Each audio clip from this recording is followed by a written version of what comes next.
Hey, Ryan here. So we're going to be talking about how undereating may be stopping your fat burning / weight loss. So let's look at the science side of things first, how the body works, and then we'll get into a few tips about how you may be able to reverse this issue that is happening. Now, when it comes to are you undereating, it is very individual. And also, it can go a variation of ways. Let me explain. You may think you don't eat much in volume, but you are still going over your calories. And remember, your calories are talking about a calorie deficit. When you are looking at fat loss, the rule of thermodynamics, the 101 of fat loss, is that you have to be in a calorie deficit, which means that you need to eat a little bit less than what your body actually needs at that time. Okay, so we safely get within a calorie deficit. Now, you may think you are eating low volumes of food, whereas actually you're eating a lot of high calorie foods. So you may think that you are under eating, but you are still going over your deficit. So what I recommend in this situation is that you start logging and use a free app, something like MyFitnessPal, the free version, where you actually input what calories you are having for the day. Now, there's no need to be exact with the weights and everything like that. We just want to look at how many calories you're having to see if you are actually under eating. Because, for example, you may be having low volume of food, but a lot of that is high calorie food. You may be having a lot of fats. And although they may be good, healthy fats and maybe necessarily, not bad food, I'm talking about nuts and avocados and things like that, it still may be taking over your calorie deficit. This is why a lot of people when they go on diets like keto don't necessarily lose body fat, because they think just by eating good fats and proteins, they can lose weight. Yes, there's a side of that, but also if they're not in the calorie deficit, they're not going to lose weight. So it's the old thing of you don't know what you don't know. So we need to log the food on an app like MyFitnessPal, log it for a couple of days, and just eat normally as you normally would. Input the food into the diary, and at the end of that couple of days, see what your average calories are. Now, if your calories are, I'm talking to females here, if your calories are under 1,000 calories, now again, this is a bit of a guesstimate, okay? Everyone's individual in their calorie needs. So when I coach people, for example, we work out exactly what the calories are that they need through their physical activity, their age, their lifestyle, and things like that. But as a guesstimate for this video, if you are under 1,000 calories, you are 100% under eating. So how does that work when we know that if you're in a calorie deficit, you lose body fat? Well, it's a pretty sort of, delicate balance.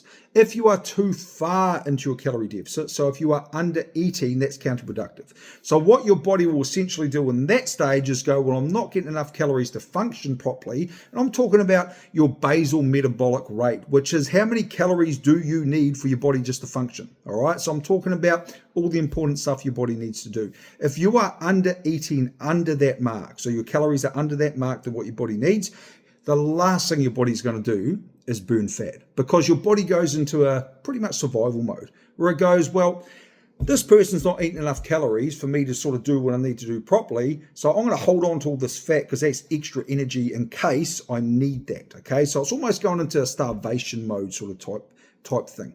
So when we look at undereating under 1,000 calories, it is very hard to lose body fat. You may do it initially as a bit of a shock to the body, but long term, you will not be able to burn body fat. Your energy is probably crap, your emotions are probably crap, your hormones are probably out of whack because you're not getting the nutrients and the right stuff in that your gut needs for optimal gut health and hormonal balance.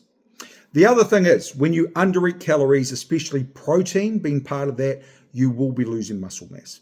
Now, when the body loses muscle mass, because muscle is what's called metabolically active, which means it raises your metabolism, as soon as you start losing muscle mass, your metabolism drops. Therefore, making it harder to burn body fat as well.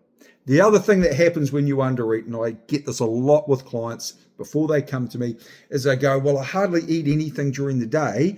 And then, when I go home at night, I'm hungry, but I'm just sort of picking and I'll grab cheese and crackers and wines and maybe have some, sort of ice cream or something at night, but it's not much. Again, very calorie dense food. So because you are restricting yourself so much throughout the day, you get home and you are hungry, and it's either at night or maybe you go Monday to Friday, low calories, not binging out. When it comes to the weekend, you go hard and you binge out on those calories, and you still may be going over your calorie needs.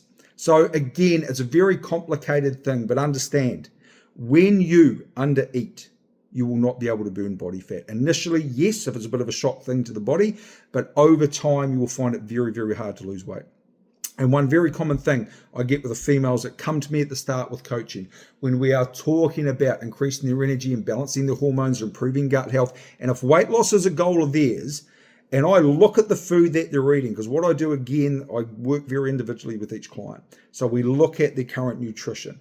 And I go, hey, Sally, for example, Sally, you want to lose weight, I need you to eat more food. Sally's a bit shocked at that because for years and years and years, Sally's been told to lose weight, that she needs to eat less food and move more, which is sometimes the worst possible advice you can have, because if you're under eating, then your metabolism is low. We need to bring that back up, which will increase your energy, which will make your body happily burn fat. The other thing you got to consider is that when you are under eating calories, again, talking to females based on gut health, hormones, things like that, maybe going through perimenopause and menopause, a very common time where females try to slash the amount of food that they're eating to try to lose that body fat, which is a lot harder over this time. When you do that, you are missing out, or your body is missing out on so many essential nutrients and macros. So what I mean by that is you're not getting enough protein in to keep your muscle mass, to feed your gut health, to increase your metabolism, all those things that protein does. You are not getting enough fiber in to feed your gut health and to give you good sustained energy and to stop your cravings. You are not getting in enough good essential fats to increase satiety, to stop your cravings, but also to help regulate your hormones. So all that essential stuff is what you need to make your body happily burn fat. And if you're under eating generally, I very much guarantee you are under eating those essential nutrients and macros that your body needs at this time as well. So there we go. Hopefully that's given you some good, I guess, advice or a good look into why under eating could be affecting your weight loss at the moment. Now, I guarantee if you're struggling to lose weight when you're under eating, your metabolism's shot, which means your energy is low. All right. You probably are tired most of the time. Your emotions could be out of whack because you're not getting the stuff in that your gut health needs to make the feel-good hormones, those neurotransmitters, serotonin and dopamine, which are produced in the gut, which give you good, happy emotions. If you're under eating, it's not just the weight. It's not just fat burning that's negative. It's also your emotions and your energy and your moods and probably high stress levels. Again, you're missing out on all the physiological benefits that you get from having good nutrition to feed your gut health, to not only help you burn fat, but hit all those other very important areas as well. So if you want some more help on this stuff, and again, this is what I do. I work with females and I work individually at each level, okay? I look at what you're doing now. Of course, we look at your goals and what you want to achieve. I look at your lifestyle and how we need to change things, tweak things, and make it all fit so it doesn't feel like a restrictive diet. And also you can happily and consistently do this to achieve results. But you may need to change your mindset around slashing your calories and happily enjoy eating more food, which is just going to give you benefit and help you get to those goals that you want to achieve. So if you ever want any help on that, let me know. But again, if you want to do something for yourself, what I recommend is you start logging your food on a free app like MyFitnessPal. See what your calories are after 2 or 3 days. What's the average calorie amount? And if you want some free guidance and some help from me on that to let you know what you should be doing and what your calories should be doing, you can chuck me a message and I'll be happy to help you out as well.